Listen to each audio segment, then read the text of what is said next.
గారు ఏంటి అంటే ఓకే. రకరకాల అంశాలు తెర మీదకి వస్తున్నాయి. టేబుల్ మీదకైతే వ్యవహారం వచ్చింది. కొన్ని అంశాల్లో పట్టుబడుతున్నది. సో మన గెస్టులు చెప్తూ ఉన్నట్టుగా ఇరాన్ ఒక రకంగా చెప్పాలంటే ఇరాన్ విజయం సాధించిందా అంటే నైతికంగా విజయం సాధించినట్టే లెక్క. ఈ యుద్ధం నుంచి అయితే అమెరికా ఎంత తొందరగా కుదిరితే అంత తొందరగా వెనక్కు తగ్గాలనే చూస్తోంది. సో ఏంటి ఏం చెప్పదలుచుకుంటున్నారు? ముందుగా మీకు ప్యానెల్ ఉన్న పెద్దలకి అందరికీ నమస్కారం అండి. సో ఇంతకు ముందు వరకు పెద్దలు చెప్పినట్టుగానే వెస్ట్ ఏషియా, మిడిల్ ఈస్ట్ పైన అమెరికా ఆధిపత్యానికి ఈ యుద్ధము ఒక లైవ్ ఎగ్జాంపుల్ మనకి. అందులో భాగంగానే ఏదైతే ఇజ్రాయిల్ ఉందో అది అమెరికాకి నమ్మిన బంటు. ఇజ్రాయిల్ కాకుండా ఇంకా కొన్ని ఏవైతే అరబ్ దేశాలు ఉన్నాయో, సౌదీ అరేబియా కానీ, యుఏఈ కానీ, బహ్రెయిన్ కానీ, జార్డన్ కానీ, అందులో అమెరికా చెమర్దోపిడికి వారు సహకరించడం జరుగుతుంది.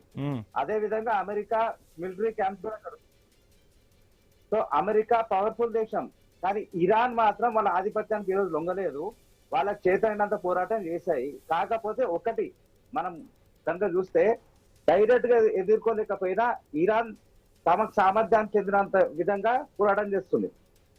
ఈ మెమోరాండం ఆఫ్ అండర్స్టాండింగ్ ఏదైతుందో 14 పాయింట్లది, అది తాత్కాలికమే అని నా అనాలిసిస్ ప్రకారం నేను చెప్పగలుగుతానండి. ఎందుకంటే ఈ ఇజ్రాయిల్ తో దాడి చేపిస్తున్న అమెరికా కాబట్టి అమెరికా ముందుండి అగ్రిమెంట్ మీద సంతకాలు అంటుంది, కానీ తాత్కాలికమే 60 రోజులలో ఏమైనా జరగవచ్చు.